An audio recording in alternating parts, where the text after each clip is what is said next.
Dubai's ruler Sheikh Mohammed speaking to the BBC's John Sopel there.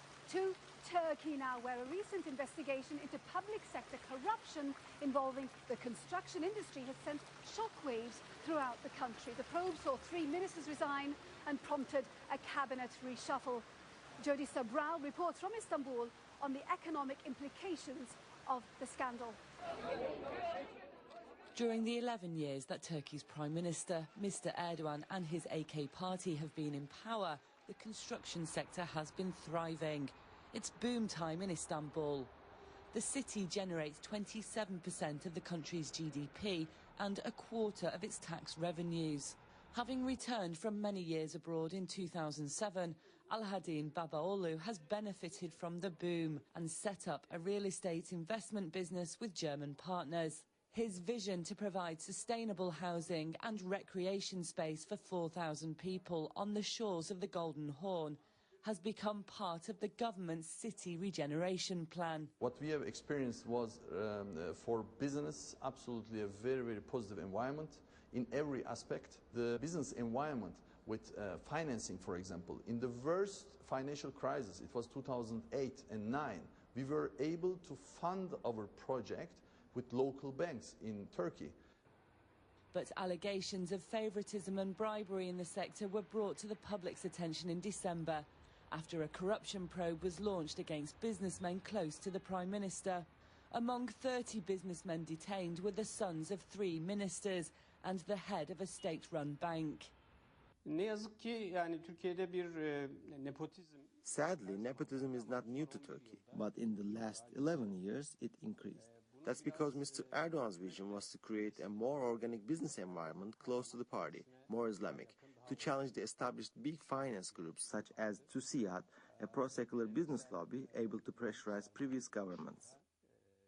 One man under scrutiny is Mr. Babaoğlu, and he's the man behind this mega housing project you can see behind me called Maslak 1453, the year the Turks conquered Constantinople. This is what they call a residence in Turkey. It will have its own shopping malls, restaurants, cinemas and hairdressers. It's attractive to home buyers because it's selling a lifestyle said to take the stress out of living in a metropolis of 16 million people. Mr. Babaoğlu has contracts with TOKİ, the Prime Ministry Housing Development Administration. He was detained on December 17th, released 4 days later and placed under a travel ban. He declined our request for an interview. The allegations of corruption are still being investigated, but it's not the first time such reports have surfaced. In 2009, a former AK party member claimed he saw corruption in Fatih municipality, an AK party stronghold, and resigned from his municipal job. Today, modern apartments stand where there was once a Roma settlement.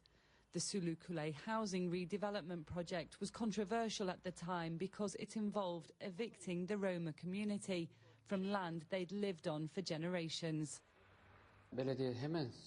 Local officials in Fatih actually started talking about the regeneration projects even before the legislation came into effect after the 2004 election. At that time, they started studying the deeds to see which lots belonged to who. Suddenly, after the law was passed, these lots started being sold to certain people. They even came to me and offered me to buy some. They proposed prime property that would increase in value. But Alaeddin says that it's up to the investor to set the rules. You have means to protect yourself and go your correct and clean way of doing business. It could maybe cost you a bit more time potentially, but this doesn't mean you cannot do the job. The importance is you have to show the personal decisiveness to do your job according to the ethics and disciplined rules.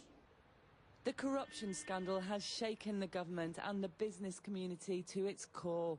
The lira hit an all-time low in January, sending foreign debt to a record high, a formula that may curb Mr. Erdogan's mega building projects and test him at local elections in March.